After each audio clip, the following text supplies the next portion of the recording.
सोचिए, एक ऐसा हथियार जो गोली नहीं चलाता, कोई धमाका नहीं करता, कोई धुआं नहीं छोड़ता, सिर्फ एक किरण, और जो सेकंडों में स्टील को वाष्प बना दे, ड्रोन के पंख जला दे, मिसाइल के दिमाग को राख कर दे।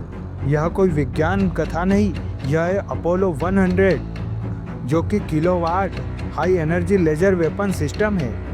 और अगर यह सिस्टम वैसा है जैसा अखबारों और रिपोर्ट्स में कहा जा रहा है, तो युद्ध का चेहरा हमेशा के लिए बदल जाएगा। जब हम लेजर सुनते हैं तो दिमाग में आता है एक छोटा सा लेजर पॉइंटर, लेकिन अपोलो कुछ और ही है। अपोलो दरअसल एक विशालकाय ऊर्जा बोतल है जो प्रकाश किरण को इस तरह केंद्रित करती है कि सेकंड के भीतर लक्ष्य को बेकार कर दे। ड्रोन, स्टील, मिसाइल, चाहे इसके मार्ग में कुछ भी आ जाए, सब कुछ बिना धमाके और बिना शोर के एक ही वार में खत्म कर देती है। अब सवाल उठता है कि अपोलो आखिर इतना खतरनाक क्यों है? इसकी 4 भयानक खूबियां हैं।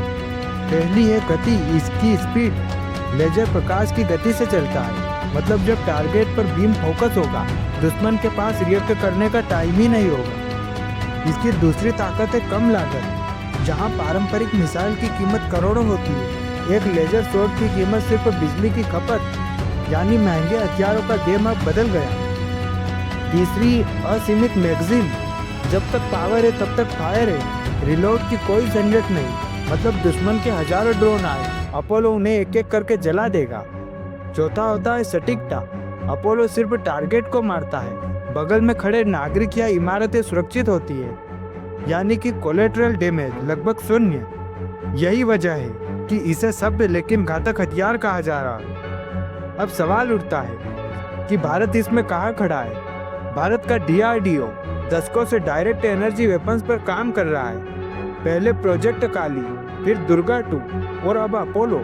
अपोलो सिर्फ प्रोटोटाइप नहीं, यह भारत की महत्वाकांक्षा है, पूरी तरह स्वदेशी ऑपरेशनल रेडी लेजर सिस्टम बनाने की। मतलब आने वाले सालों में भारत न सिर्फ इस टेक्नोलॉजी का उपयोग करेगा, बल्कि इसे बड़े पैमाने पर निर्मित भी करेगा। तो अब सवाल आपसे है, क्या अपोलो जैसे लेजर वेपन दुनिया को सुरक्षित बनाएंगे, या यह सिर्फ नए सवाल और चुनौतियां लेकर आएंगे? भारत का यह सफर अब विज्ञान कथा नहीं, बल्कि आने वाली हकीकत है।